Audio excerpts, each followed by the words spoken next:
depressed, frustrated, sad, confused. You want answer. Let's talk. Give me a message sa page ko sa Philippine Dating Coach and you can have one-on-one coaching with Coach Baze, your dating coach. Just please subscribe to my channel and hit the bell button. Gusto mo ng mind technique? Parang mind hack siya, ganito. And meron akong technique na sasabihin sa'yo na tingin ko applicable siya at makakatulong siya sa'yo. Medyo playful nga lang tong technique na to, pero sigurado magagamit mo to. And kapag ito nagamit mo, mas magiging mataas yung success rate na maibalik mo yung ex mo, syempre. At hindi lang yun yung reward nito actually. Ang pinaka-reward nito is happiness. Actually, sa totoo lang, hindi naman talaga yung ex nyo yung hinahanap nyo eh. Hindi ex yung hinahanap nyo. Ang hinahanap nyo, happiness. Ang problema, hindi nyo na mahanap yung happiness nyo sa sarili nyo. Kasi nga, nawala na yung mga ex nyo.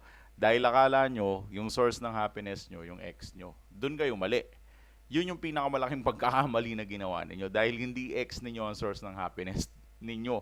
Ang source ng happiness ninyo ay yung personality mismo ninyo. O kung sino talaga kayo. Kung nagiging masaya ba kayo during the time of adversity and during the time of, na nangangailangan na maging happy kayo. So, meron akong ibibigay na isang technique na pwede nyong gamitin para sa sarili nyo. And I'll make sure sa inyo na kawawa yung ex nyo pag itong technique na to nagamit nyo na matino. Okay? So, nanonood na ba kayo ng movie? At kapag nanonood kayo ng movie, remember the days nung nanonood tayo ng mga movies sa DVD. At ang ginagawa natin kapag may nalampasan tayo, ang ginagawa natin, nagba-backward tayo. Pipindutin natin sa remote control yung backward. Kapag gusto nating bilisan o makita kung ano yung mga senaryo, ipa-fast forward natin. Pag naman mayroon tayong nakaligtaan o kailangan nating panoorin, ang gagawin natin, iba-backward natin. Pipindutin natin yung remote at pagkatapos iba-backward natin.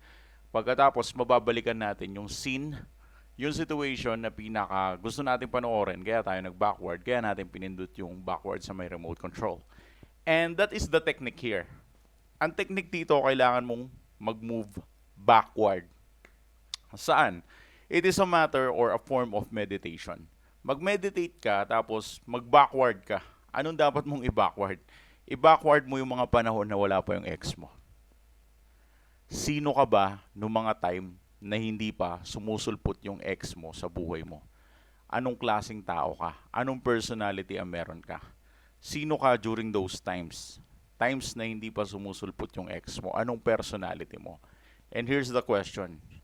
I-rate mo ang sarili mo kung masaya ka ba dati nung wala pa siya. 1 to 10. Okay? Gaano ka kasaya nung wala pa siya? 1 out of 10. I mean, gaano ka kasaya nung wala pa siya? 1 out of 10. Ngayon, kapag na-rate mo yan at nakita mo na 1 out of 10 ay sobrang saya mo pala talaga, as in, then that would be it. Yun na yung pinakapunto doon. Hindi mo na kailangan mapagod, hindi mo na kailangan mahirapan. Nasabi ko na ang pinakapunto doon. That's all you need. Kailangan mong magbalik sa nakaraan nung wala pa yung ex mo sa buhay mo. Kailangan mong kilalanin kung sino ka talaga. Example, nakilala mo yung ex mo 2018. Magto 2022 na. Naghiwalay kayo ng December 2021. Ouch! Di ba? Ouch! December 2021. At ngayon naghiwalay kayo, bumalik ka lang noong mga panahong 2018. Mag-backward ka, mag-move backward ka, mag-meditate ka. Sige, isipin mo, bigyan mo ng panahon sa sarili mo, mag-silent moment ka, right? Lagyan mo ng headset yung tenga mo, bumalik ka sa nakaraan. Kung ano yung tugtugan noong 2018 na pinakikinggan mo, yun yung pakinggan mo. Tapos bumalik ka sa nakaraan.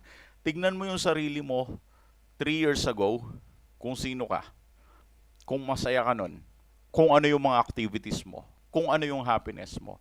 After 3 years ng pagbabackward mo, pagbalik mo, makikilala mo yung sarili mo, syempre, pagbalik mo, kung sino ka ba talaga, kung ano ka ba talaga. Malalaman mo yung purpose mo sa buhay 3 years ago. Baka naman 3 years ago, nagpo-focus ka lang sa business mo, di ba? Tapos biglang dumating siya sa buhay mo, nasira na lahat.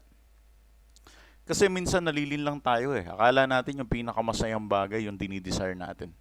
At minsan yung dinidesire natin, yun yung sumisira sa atin. Dahil minsan yung desire natin, yung mismong mga excess natin. At doon tayo nawawasak, doon tayo nawawarak. Akala natin yun yung pinakailangan natin. Pero hindi. Malayo sa katotohanan. As in, malayong malayo sa katotohanan. Ngayon, gamitin mo itong technique na ito as a form of meditation. At kapag nabalik mo to, mababalik mo yung kasiyahan mo. 3 years ago, many years ago, kung sino ka talaga. Once na naibalik mo yung kasiyahan mo, syempre magiging happy ka, di ba? At once na naging masaya ka na, that will be the time na magiging okay ka na, in a sense. Yeah, I mean, for sure. Kapag naging okay ka na, makikita yun ng ex mo. Kasi maaalala niya na ikaw yung unang taong inibig niya noong mga panahong hindi ka pa hayok na hayok sa kanya.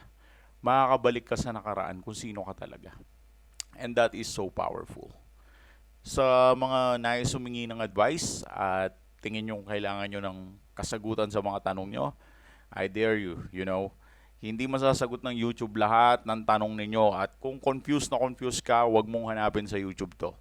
Meron kang coach dito na pwede mong kausapin. So, pa-schedule ka lang sa akin for another appointment, okay? So, thanks for watching.